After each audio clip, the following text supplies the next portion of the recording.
Hey, what's up, everybody? BDL44 coming at you with another video. All right, so we're talking about the Phoenix Suns and the Oklahoma City Thunder. This series starts on Sunday at 12:30 p.m. Pacific, 3:30 Eastern in Oklahoma City. And try to predict what I think is going to happen. I can tell you right now, I don't expect a whole lot from Phoenix going up against this juggernaut of a roster. But what I can say is Phoenix has had some success against the Thunder this season, and they've played against the Thunder a lot this season. 5 times. Phoenix has played a lot of teams more times than they should. The Lakers, they've seen like 6 times. So, no, they saw, 5 times here for the Phoenix Suns. First one, 11 on 11-28, 123-119 was the score. In Oklahoma, Thunder got the lead, the win there. In Oklahoma won the second game on 12-10. Big blowout, 138-89, also in OKC.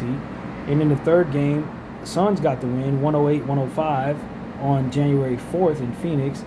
And in the fourth game, 2-11 was the date, 136-109 was the score in Phoenix. OKC blew them out once again.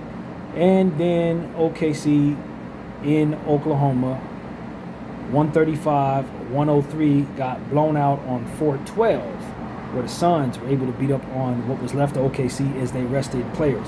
So that's how that went. OKC won the season series 3-2, and I think Phoenix is one of those teams that they are so capable defensively, have so much youth, have shot making. They can create some discomfort for the champs. They really can. I think we talked about this in the 1-8 matchup in the Eastern Conference with Orlando and Detroit, where, you expect Detroit to win the series, but you kind of don't want to run into this team if you're the one spot. You'd much rather have an easier path. This is sort of like that, maybe not to that degree in my opinion, with OKC being so much better than Phoenix, but you got to deal with a lot of defensive pressure from the Phoenix Suns, and you're going to have some really talented defenders out there, hustling hard and picking you up full court. And I think OKC would much rather play a much less talented club, much older club, than Phoenix in the first round matchup. You just don't want to be hit potentially as hard as Phoenix is capable of hitting you if they're playing hard as they're capable of playing. So as I look at this Phoenix Suns roster, they got some real talented defensive two-way guys. Some of the guys, are more two-way than others, but you're talking about Grayson Allen, fantastic shooter. Dylan Brooks, obviously going to be loud in this series, already talking crap before the series even starts, talking about they got a lot of foul baiters over there. So, he's already starting his nonsense. You got Ryan Dunn, who's one of the more elite young defenders in this league. Guy like Rasheer Fleming, who probably ain't going to get a lot of minutes, but when he's on the floor, he's going to be able to shoot the ball well at the forward spot. 240, 6'9", has long arms, has defensive skills. Definitely somebody who's going to be able to bang with your bigs out there. You got Colin Gillespie, who's a nice shooter. Jordan Goodwin, who's a banshee. As a Laker fan, I can tell you he's going to create a lot of problems for who's ever in front of him on both sides of the floor. He can help and contribute, and he's going to be extremely important if Phoenix is going to compete with the Thunder. Talk about Haywood Highsmith. I know he's on this roster. I don't think he's played all season, but if he's available, he's known for his length and his defensive abilities at that forward spot. So I don't know if he gets any minutes, but he's on the roster. Also, Iguodala, obviously, those who know of him, is a strong forward/center at 6'11", 235, can shot block. Definitely going to make his presence felt. He's continuing to get better. Nice young player. Kamen Malawach, reasonable shot blocking young rookie, only 19 years old, but if he's on the floor, he's probably going to be the biggest player out there at 7'1", 250. Royce O'Neal, who's found a real home with this Phoenix Suns team, hitting threes and playing defense, 3-and-D extraordinaire. And then Mark Williams, who it's also 7'1", 240, is creating a lot of length and issues for you as well. So this is a Suns team that's more than capable of doing a lot. And, of course, you got to deal with the scorers out there in Devin Booker, 29-year-old superstar Hall of Fame player, and then a guy who's starting to find his rhythm in Jalen Green, who's had 2 35-point games back to back in closeout games, in playing tournament games. So you talk about a guy who's starting to finally get his feet underneath him, which changes the entire dynamic of what you have to take into account in regards to the Suns' season, for which has been missing him a good portion of it. And he certainly wasn't playing at this level. This is the Jalen Green that he was drafted to be 2 years, 3-4 years ago, as the number 2 overall player. Just in time for the playoffs, he's playing his best basketball he's played in years. So I'd say the Phoenix Suns are a formidable opponent, if any, in a 1-8 matchup. And to a degree, it's probably the team that the OKC Thunder would have liked to have least seen as it pertains to what was possible. You're talking about an older Golden State team that's depleted by injuries. You're talking about a Portland team that's also formidable as hell, of whom this Phoenix Suns team lost to. Maybe would have been an equally interesting matchup for OKC, but I expect that Phoenix Suns with Devin Booker on the squad creates a different dynamic than maybe what Portland would provide OKC in terms of a competitor. You're talking about the potential of a Clipper team that could have created some problems, of course, but ultimately proved themselves to not be good enough to beat the Golden State Warriors. Certainly wouldn't have done nothing for the OKC Thunder if you're looking at it from that measuring stick. Those were the teams that ultimately you would have had to choose from. I'd imagine the Phoenix Suns were the one they would least like to see if they're paying attention to what I'm paying attention to. They probably expect to beat whoever's in front of them, no doubt. But if they had a pick of the litter, I don't think they pull Phoenix out of the hat first. I'll tell you that. So that's what I'll say about the Phoenix Suns. Meanwhile, you're talking about the NBA champion Oklahoma City Thunder. Their roster is just so loaded, full of talent and energy players. Just fantastic talent from up and down, role players that fit in perfectly. Talk about guys like Cassell Wallace, who's an excellent two-way guard, just a star that we all know if he had his own situation, he'd probably be one of the best players on the floor for anybody's team. At 6'3", 195, he steals the ball. Kentucky guard, we know how they are. He's going to be a star in this league if he ever gets an opportunity to have his own situation. Otherwise, is a great, fantastic role player on a dynasty juggernaut. That's what he is. And Jalen Williams, Jay Will, the forward, who's slowly but surely becoming a formidable two-way forward who can stretch the floor. They really have him rendered as just a stretch forward. But I think if he had a bigger role, could probably do a lot more than what he's asked to do. A guy like Kendrick Williams doesn't even get any minutes. He's shown me some good things in the past, particularly playing with, I believe, the New Orleans Pelicans, where he got a chance to show what he could do. Aaron Wiggins gets minutes sparingly at times, but has already shown me if he had a bigger role, he could be a fantastic player off of somebody's bench. Nikola Topic, who was the 3rd pick in the draft last year, fantastic driving guard who can make plays and passes with the best of them. He is definitely not projected to be some bench guard ever. He's supposed to basically be a superstar Steve Nash player in like 6 years. That's what you expect Topic to basically turn into. They got Thomas Sorber, who's not going to play at all this year, but he's a 20-year-old defensive rookie on this roster that will be starting his career next year after a devastating injury that stole away his rookie season, just like Topic's rookie season was stolen last year by several injuries as well. You got A.J. Mitchell, who was drafted just 2 years ago, who's broken all the way out, outplayed his draft position by a long mile, has just found his way in this roster, who is going to be a formidable player in this situation. Already won a championship last year with that team, now has a role and is going to prove that he's worthy of winning another one. They picked up Jared McCain, fantastic young player that was with the Philadelphia 76ers, likely was going to win Rookie of the Year before messing his knee up last year, and is now fully healthy, ready to continue his career in a dynasty juggernaut-like situation. Isaiah Joe basically doesn't miss from behind the arc at all. I don't know how good Isaiah Joe is, because if he were to get like 12 shots, he'd probably hit all of them from behind the arc. I don't know that this dude ain't some variation of like some amazing shooter that just isn't given an opportunity to really spread his wings other than just be a role player on a great team. Isaiah Joe, at this point, I'm not sure he's not some great player. I don't know. I never see him miss. So, and then you got Chet Holmgren, 7'1", probably more like 7'2". He plays like a guard, one of the best shot blockers, one of the best defensive players in all of basketball. An impossible player to try to guard because of his ability to put the ball on the floor at his size. Just one of the best two-way players in the world.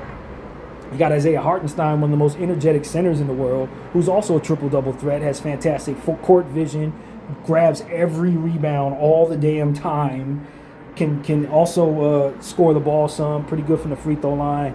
27 years old, in his prime, 7 feet, 250, just a barrel of energy coming at you at all times. You got Shai Gilgeous-Alexander, arguably the best player in basketball, who's pretty much a assassin and an artist wrapped up all in one, also the best dressed player in probably ever.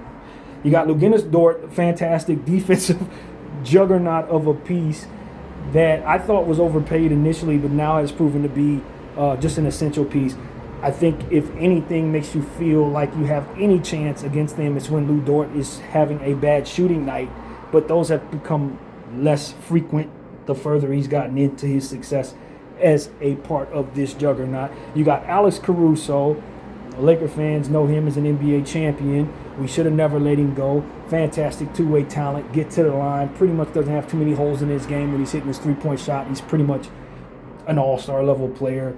He's not even asked to do too much at this point. He just has to be half of himself in order to get the most out of this roster. You got Brandon Carlson, who's playing great, 7-footer, who, with the minutes given, has shown that he's probably going to be better with a bigger role. Brooks Barnhizer, the exact same thing at 6'6", 230. He shows that he was a pretty good pick for them as well. The whole damn roster is full of players that likely could do better with bigger roles, but likely come together to make for an impossible juggernaut of a championship-level team. And I didn't mention J-Dub, who is also a superstar. I call him Baby Magic Johnson. I think that's exactly who he's going to be going forward. He is a superstar who's being asked to play a number 2 role when he's probably actually a number 1 guy. So, overall, I have legitimate belief and reason to think that the Oklahoma City Thunder are likely not going to lose 3 games in the entire playoffs. So, it doesn't really matter who's in front of them. I'm picking the Thunder, and I'm probably going to have to do that next year too. Just like I did last year. I just don't think it's reasonable to think that they're not going to win the next 3 or 4 championships, especially since they have a literal lottery pick this year, thanks to the Los Angeles Clippers. So, there's a chance they could have the best player in this year's draft too. They could very easily get the first, second, or third overall pick in one of the best drafts I've ever heard of. One of the best drafts the NBA's ever seen. They could get the best player in that draft if things shake out a certain way. This team is going to win championships for a long, long time, ladies and gentlemen. That's the bottom line. They're going to win championships.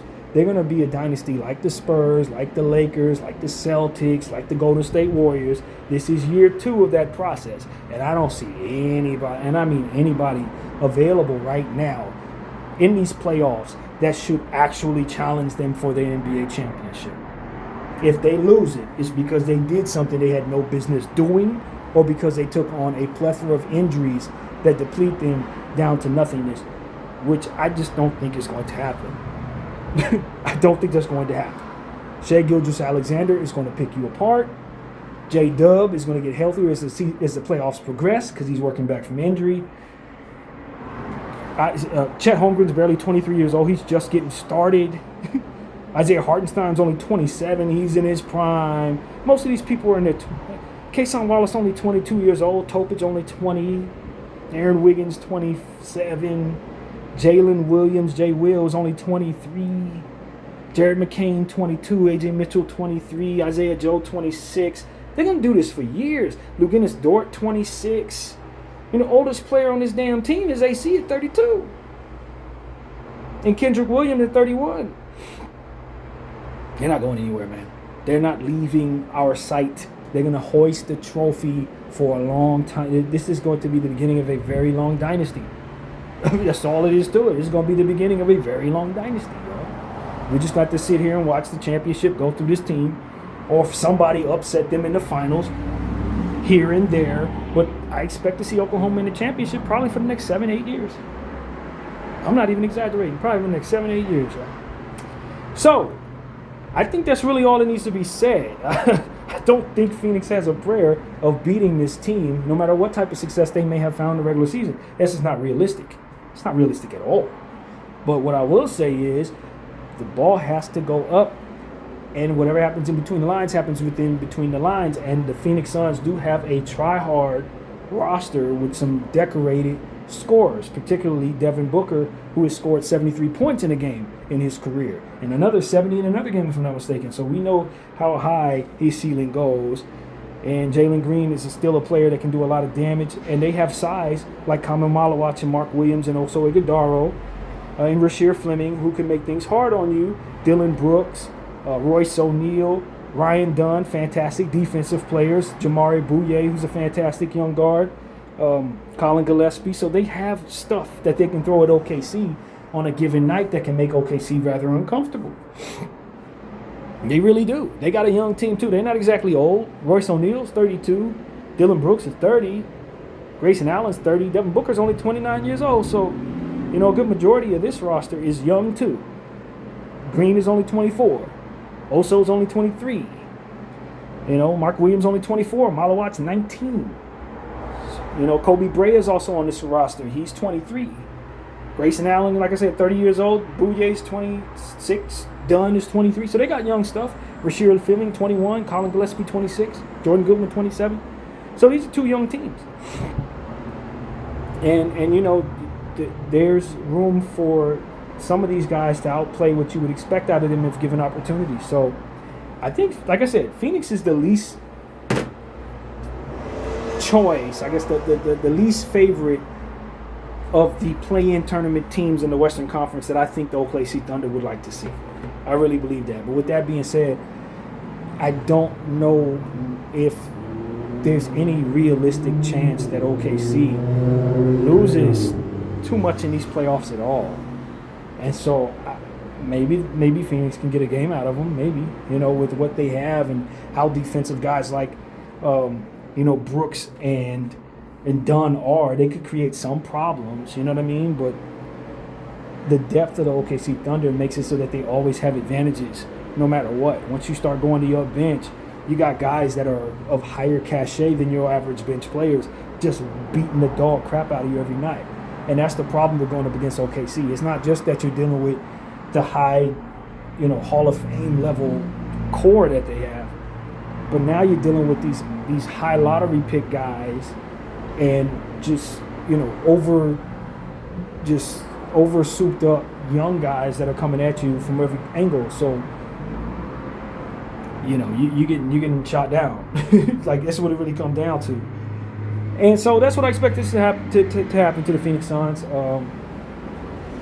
I think Phoenix could potentially scoot out one game in this series. I will say Phoenix will go down in 5, only because in the regular season they have found a way, albeit without some of the key players from OKC, who probably will be out there, to find a way to get 2 wins out of this roster. They did, out of the 5 times they played them, beat them 2 times. And so I think that they've earned the respect of thinking that it's possible that they steal a game. Maybe they win a closeout game 4 or something like that. I will give them that respect and hand them a win in my prediction.